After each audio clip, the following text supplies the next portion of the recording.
والدین سے آج اس کا سوال ہے. بچوں کو پیدا کرنے کا ہمیں بڑا شوق ہوتا ہے اور ماشاءاللہ شادی کو 2 مہینے بھی نہیں گزرتے تو ماں بے چین، بہنیں بے چین، بھائی کو اولاد ہی نہیں ہو رہی. اور جو کوئی کام گھر میں نہیں ہوتا تو پھر یہی باتیں ہوتی ہیں. والدین سے آج اس پوچھتا ہے کہ جتنے بھی بچے ہو گئے یا ہونے والے ہیں، کیا یہ بچے پیدا کرنا آپ کی ذمہ داری کو پورا کر دیتا ہے؟ آپ کا کام ہو گیا بس؟ او خدا کے بندے ذرا سوچیں، کچھ آگے بھی ذمہ داریاں بنتی ہیں ہماری. ان کو ٹائم دیا ہے؟ چھوٹی سی بات پوچھتا ہوں، آپ نے بچوں کو ٹائم دیا ہے؟ ان کے ساتھ مل بیٹھے ہیں؟ کبھی ان سے بات کی ہے؟ کبھی ان کو سمجھنے کی کوشش کی ہے؟ یا ان کو آنکھ بند کر کے فیصلہ کر لیا بھائی اس کو جو ہے نا بس اس کو تو ڈاکٹر بننا ہے، اس کو انجینئر بننا ہے، اللہ اللہ خیر صلاح، جاؤ پڑھو. اس طرح تو بچے نہیں پالے جاتے.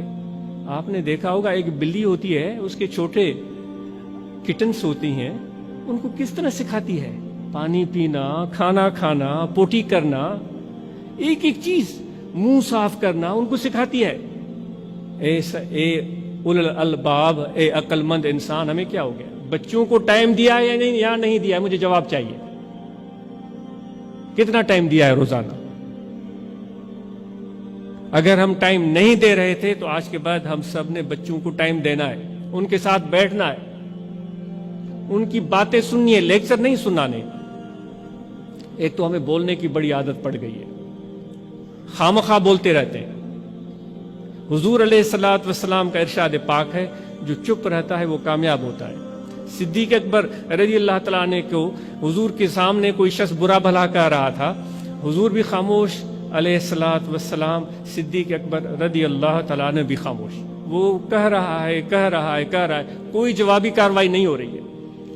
بالآخر حضرت ابو بکر صدیق رضی اللہ تعالیٰ عنہ کے صبر کا پیمانہ لبریز ہو گیا. اس نے صرف یہ کہا کہ بھائی جو تو مجھے تہمتیں لگا رہا ہے، مجھے برا بھلا کہہ رہا ہے، ایسا تو میں نہیں ہوں، شاید تو ہی ایسا ہوگا، شاید کچھ اس طرح، واللہ عالم بالصواب، کوئی غلطی ہو جائے تو معذرت خواہ. یہ بات کہنی تھی تو حضور علیہ الصلوۃ والسلام فوراً اس محفل سے اٹھ کر چلے گئے. چہرے پر ناگواری بھی آئی، ناپسندیدگی بھی آئی اور روانہ ہو گئے. صدیق اکبر پریشان ہو گئے. ابو بکر صدیق رضی اللہ تعالیٰ عنہ جب فرصت کا موقع میسر آیا، ایسے ہماری طرح نہیں ہوتے تھے وہ کہ جب بھی بات آئی دماغ میں تو وہ فوراً منہ سے نکال دیا، نہیں.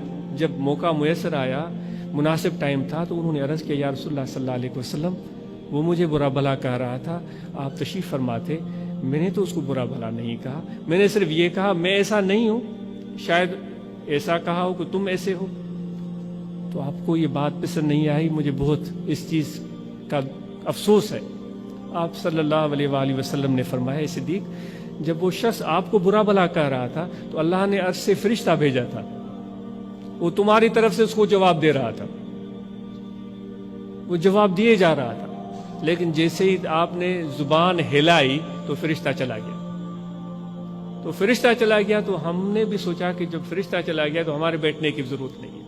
اے میرے بھائیو، اگر مجھے یا آپ کو کوئی برا بھلا کہتا بھی ہے تو حضور علیہ الصلوۃ والسلام کے ارشاد کے مطابق خدا کی طرف سے اس کو جواب مل رہا ہوتا ہے، تو ہم کیوں پریشان ہوتے ہیں؟ تو والدین کو چاہیے کہ بچوں کو ٹائم دیں، اور والدین سے ایک اور گزارش ہے کہ بچوں کے ساتھ باہر سیر پر جائیں. بھلے آپ کے چلنا پھرنا جو شروع کر دیتے ہیں بچے اس عمر میں ہو، ان کو باہر لے جائیں، ماں بھی ہو باپ بھی ساتھ ہو، اور ان کو بتائیں یہ فلاں درخت ہے، اس درخت کا کیا نام ہے، اس درخت کی کیا عمر ہوتی ہے، اس درخت میں پھل لگتا ہے یا نہیں، یہ پرندے کا کیا نام ہے، فصلیں کون سی اس موسم میں ہوتی ہیں، پاکستان کے اس موسم میں کون سی فصلیں ہوتی ہیں، گرمی میں کون سی فصلیں ہوتی ہیں. ان کو ایک ایک چیز پیار سے محبت سے بتاتے چلے جائیں. یہ ایسی ایجوکیشن، ایسی تعلیم ہے جو بچوں کا انس اور تعلق آپ سے بڑھائے گی، اور اس فطرت سے بچے پیار کرنا شروع کر دیں گے. ورنہ تو ہمارا حال تو وہی ہے کہ وہ بہت ہنستے رہتے ہیں اب بھی ہم گھر میں، کہ وہ کبھی بھی کسی جانور پر نظر پڑ جائے تو پہلا سوال ہم یہ پوچھتے ہیں کہ یہ حلال ہے یا نہیں ہے. یعنی وہ چھری ہمارے جیب میں ہوتی ہے کہ بھائی یہ پرندے کو بس کاٹنا ہی ہے اور کچھ بھی نہیں. ایسا نہیں ہے میرے بھائی، ہر چیز کاٹنے کے لیے نہیں ہوتی.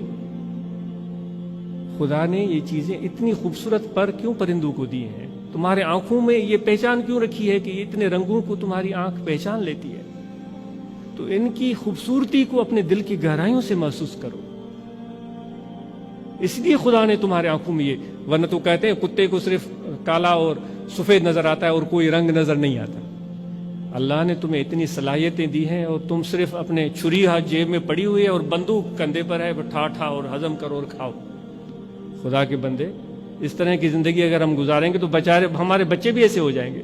بھلے کھائیں آپ، بھلے کھائیں، آپ کو میں روک نہیں رہا ہوں، لیکن اس خوبصورتی اور فطرت سے پیار کرنے کا سلیقہ بھی بچوں کو سکھائیں.